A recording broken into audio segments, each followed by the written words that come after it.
Hey everyone, it's Brennan the Paleo Dude back in another video.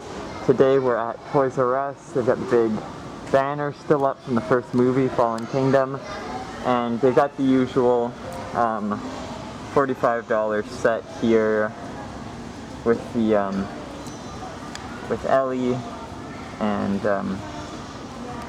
John Hammond and all that jazz. It's still here, still lots of them.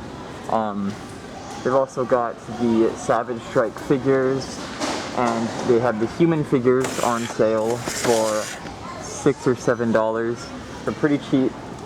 I might pick up a few for customs or repaints, but look at how many there are, just tons of them. I was wondering if they had them like in the back for a long time. They just weren't selling at regular price. And they also have Dennis Nedry again.